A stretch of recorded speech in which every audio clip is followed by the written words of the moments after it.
जय हिंद साथियों। एक शबनम नाम की लड़की है। इस गर्मी के मौसम में एक कूलर खरीदती है जिसका दाम है 6500 रुपया। वो 6500 में 4% टैक्स देकर वो खरीद लेती है। लेकिन अगर टैक्स वो ना देती तो उस कूलर का दाम क्या होता, आप लोग कमेंट बॉक्स में जरूर कमेंट कीजिएगा। आइए हम लोग जानने का प्रयास करते हैं। यानी जानते हैं, मान लेते हैं कभी भी अगर टैक्स देना होता है ना, तो 100 रुपया पर ही टैक्स दिया जाता है। तो मान लेते हैं उसका वास्तविक मूल्य, यानी वास्तविक मूल्य क्या था, 100 रुपया। मान लेते हैं 100 रुपया था। लेकिन जब भी हम लोग टैक्स देते हैं तो कितना रुपया पर देते हैं जी, 100 रुपये पर देते हैं। यानी कर सहित, यानी कर सहित उसका मूल्य कितना रुपये हो जाएगा। कर सहित मतलब टैक्स होता है, कितना रुपये हो जाएगा जी, 104 रुपये हो जाएगा।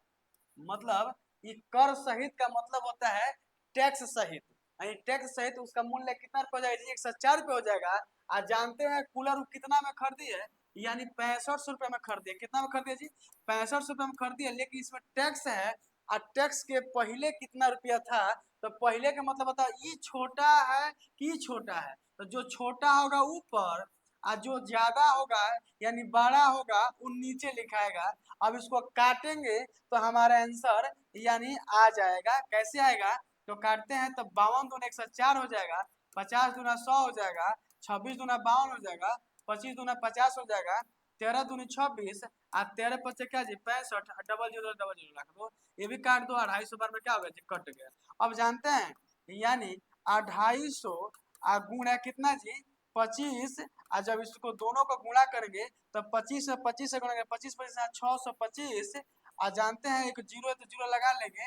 यानी यानी जब वो कूलर अगर टैक्स नहीं देती है उस कूलर में, तो उसका दाम कितना रुपया हो जाएगा जी, 6250 रुपया हो जाएगा। और टैक्स जो दे रही थी तब उसका दाम कितना रुपया था जी, 6500 रुपया था। तो हमारा 6250 रुपया राइट आंसर हो जाएगा।